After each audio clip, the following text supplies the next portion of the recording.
Hello and welcome to the Big Idea Show.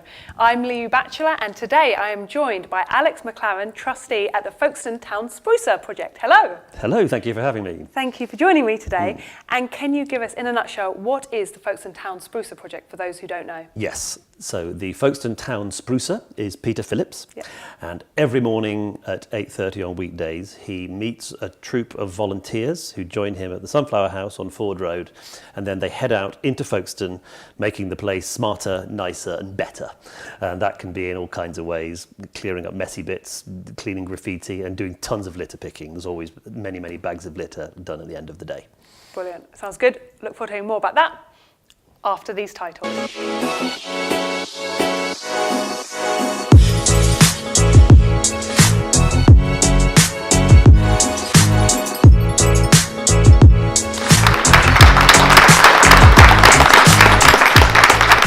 Thank you for joining us here on the Big Idea Show.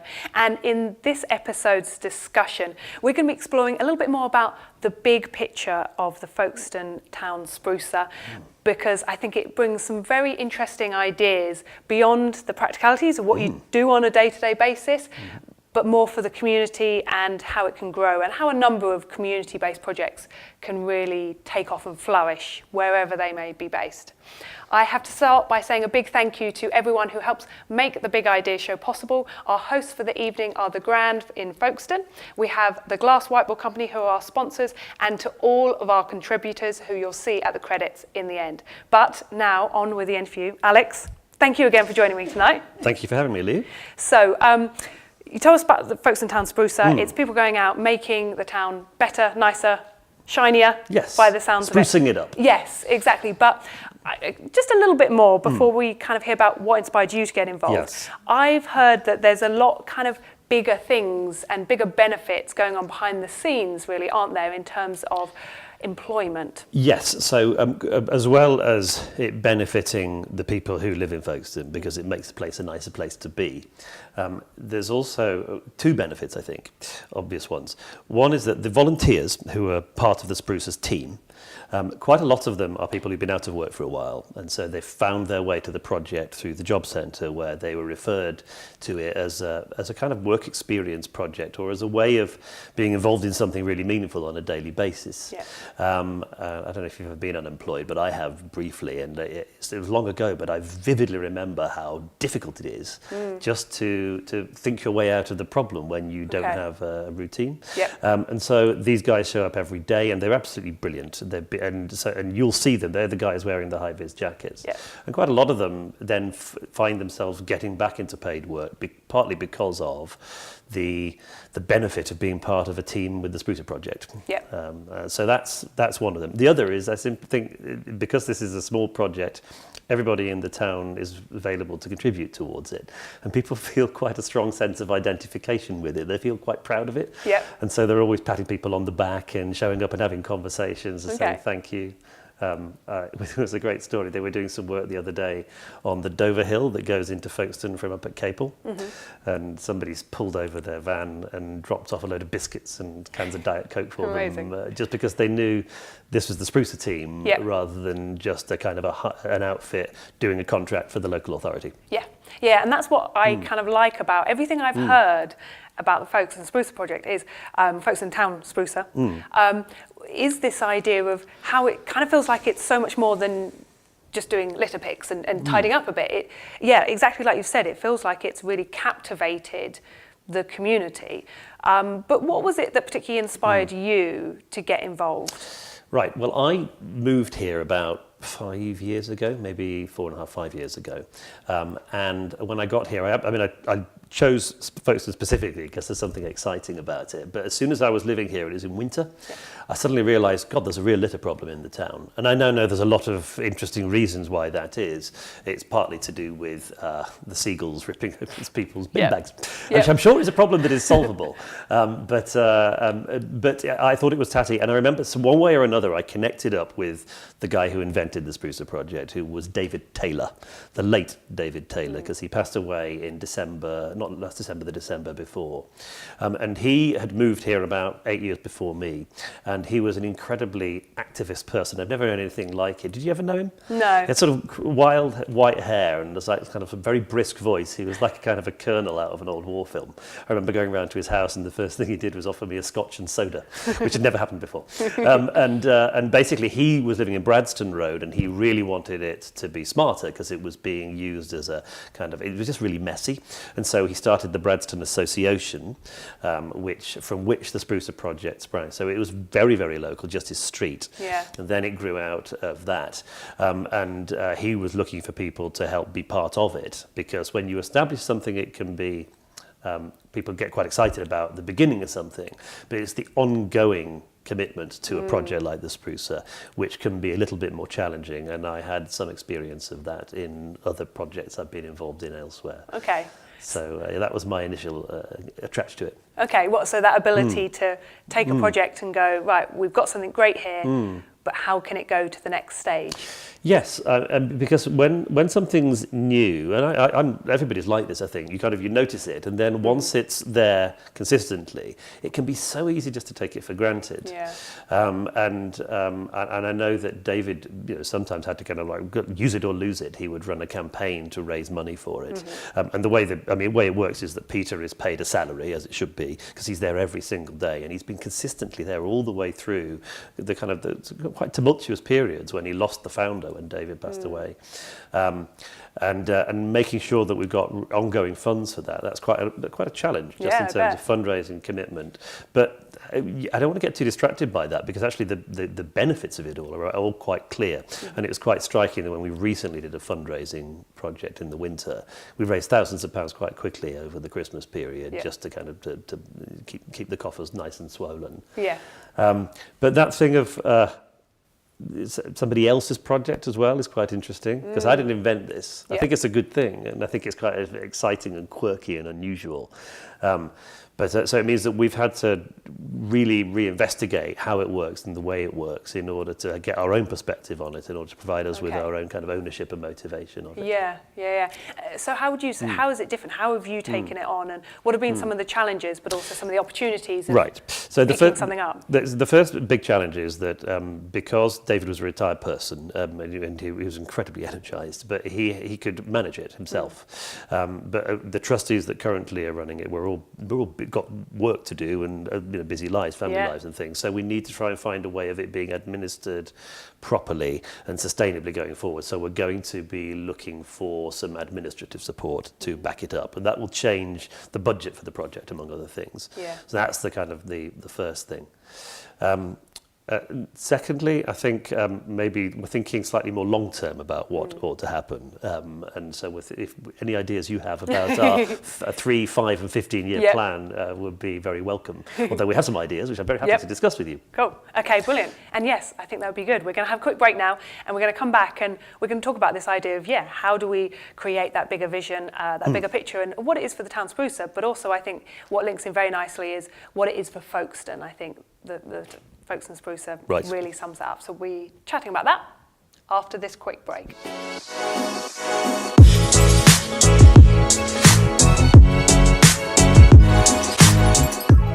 Thank you for joining us. I am still joined by Alex McLaren from Folkestone Town Sprucer, and we've been chatting, haven't we, about kind of how it started really, and how it gained that initial momentum, and then how that challenge of taking on someone else's project, someone else's baby, as it were, and kind of keeping it going. And next, it leads us on nicely to what's next for the Town Sprucer. And you mentioned you've got some ideas, but also it's still open.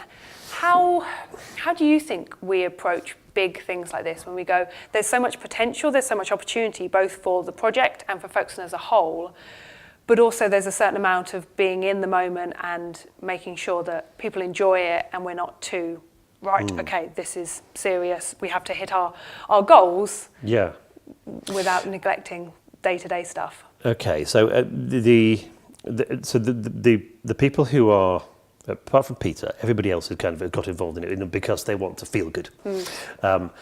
And I've always been interested in this. Why do you do something, say, for charity, or why do you get involved in a community project and so forth? The feeling of, even if it's just doing the right thing, it feels good. So there's always something in it for you. And so I think projects like this and groups working together on projects like this, it has to be fun as much as possible. Yeah.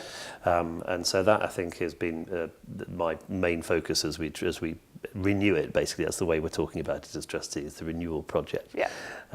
That's quite a challenge, actually. Yeah. Particularly in the middle of winter. I bet. When you've got a lot of other things going on. But I think as far as Folkestone is concerned, that it's perfectly possible. One of the things that's interesting about Folkestone is it's quite a small place. Okay. So I think there's about 50,000 people living here. And I moved here from a town when there were about 8 million people living there. And so this means that the project can be very clearly built around the personalities of the individuals who are part of it. Okay. Does that make sense to you? Yeah. Like, your show here is it's built around what you're bringing to it, which it ought to be. And if you were replaced by somebody else, it ought to be really different. Yeah. Do you know what I mean? Yeah. Now, so in fact, maybe that's kind of not the big ideas thing. It's more like the actual personalities thing. But I think actually that's important as well. Okay. So how have you kind of brought that out? Is there, you said about kind of some of the key people? Yeah, okay, I'll tell you. One of the main things, I think, is Peter. Yeah.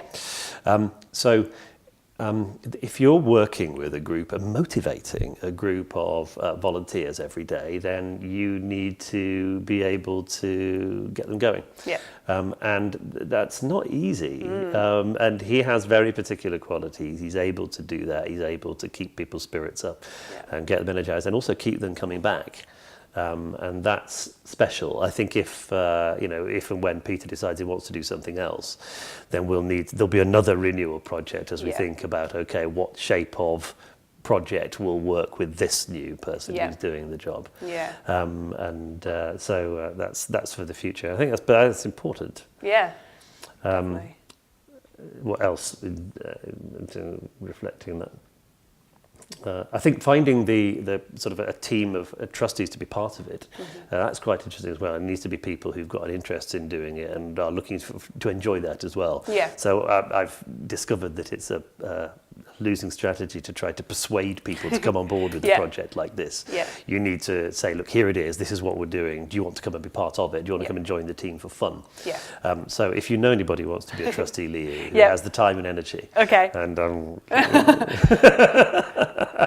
you put me on the spot here. When I'm plenty of other projects, but yes, at some point. Okay. So what's this balance then, really, between, I guess, it can be quite easy to get people too excited and it's fun, but also it's got to be practical and realistic, and there is boring stuff that goes alongside it as well. Okay. I'm not brilliant at the practical and boring stuff, but I'm having to become better at it. Yeah.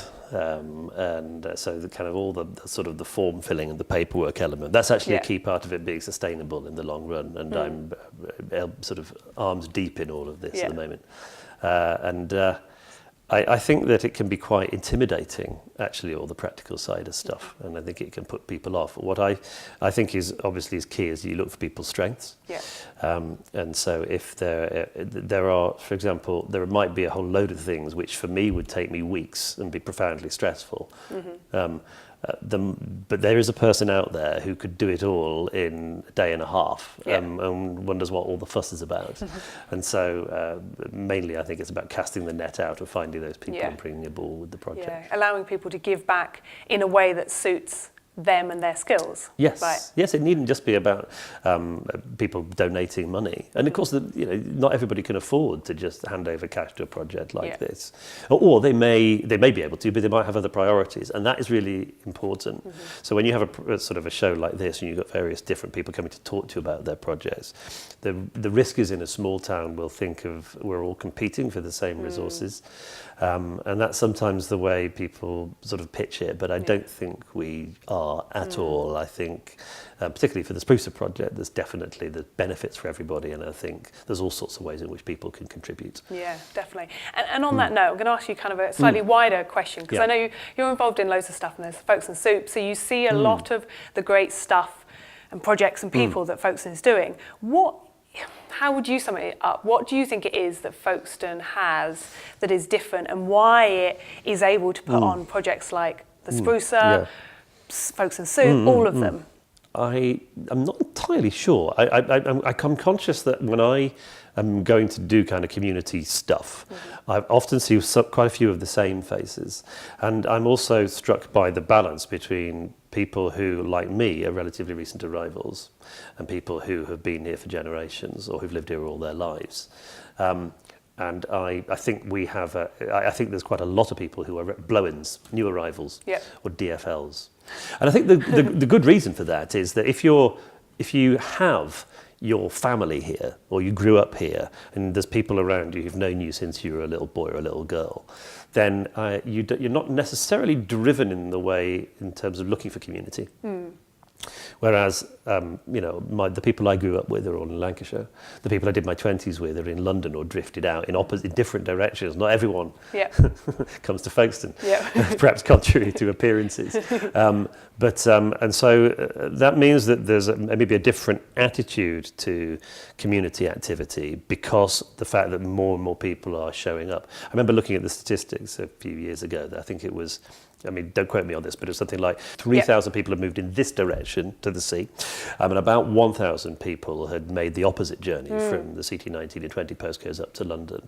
So that means kind of a net gain of 2,000 people in that year moving in this direction. Now, I think that means that there's going to be a particular atmosphere of people showing up hungry to find out what's going on here and keen to contribute to it. And I think the other thing we need to be wary of is showing up and saying, this place is brilliant, now I'll change it. But I don't think anybody would argue with what, say, the Sprucer project is doing, because if a place looks a little bit unloved and you love it, you want to change that story. Yeah, definitely. I think there's a famous, I can't think of the author, but he talked the tipping point, I think it is, I do remember, and where it's very simple things like just cleaning somewhere up can cause that change in attitude, and then you're rolling and the rest just follows. The famous example is the broken windows theory in New York, when it was realised that as soon as a window is broken in an area, it very rapidly deteriorates because it becomes a signal, look, this place isn't very well looked after. Whereas if you rapidly fix broken windows, you can keep things going very neatly. And I remember I used to live just opposite the Salvation Army. Had a kind of a hall in where I used to live near Lisson Grove, and next to it was a big public bin. People used to dump their stuff there in the bins, and then occasionally people would leave old furniture and beds up against the side, and as soon as, when it was clear, it stayed clear for a day, and as soon as somebody put an old fridge there, within about 6 hours there'd be huge amounts of junk there straight away. So you could see that happening in real time from my old window. Interesting. Wow. So if people don't want refrigerators and random bits of rubbish in their town, how can they get involved with Folkestone? Well, you have to take your refrigerator to the dump. Yes, that's the first point. And in fact, dealing with fly tipping is something that we have to be rather careful with the Sprucer project, because we don't have waste disposal license. But if people want to get involved, there are a number of ways. One, you can volunteer, come and be part of the team. There are no restrictions on being part of that team. So look at the Sprucer website and give them a call. Secondly, if you wanted to contribute to the project in one way or another, then again, get in touch with Peter, and you might be able to either make some financial contributions, we're always welcome, or you might have other ways in which you want to contribute. And thirdly, if you want to be part of the renewal project and you're interested in being a trustee of the new charity, because the Sprucer project is still formally sitting under the Sunflower House charity. If you want to be a trustee of the new charity, get in touch with us straight away, and let's talk, because we're keen for people with skills and energy to come and be part of that renewal and conversation. Brilliant. Absolutely. Sounds very exciting. And I love the energy behind the whole thing and everything that's going on. So one last time, the website? I think it's called townsprucer.com, but if you Google Folkestone Town Sprucer, Google is your friend. Google is always your friend. Definitely in this regard. Brilliant. Alex, thank you very much indeed. And Thanks good for luck. having me, Lee. And thank you out there for joining us tonight.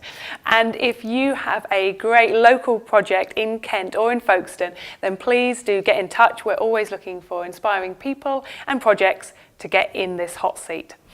And final word is just to say a big thank you to everyone who has contributed, to Alex for joining me tonight, to our contributors who are Hacks from Prisma Broadcast, Warren from Flourish and Erin from 6-2, and to our crew who are Gary, Maddie and Hannah. And of course, thank you to you out there for listening, and I'll see you next time.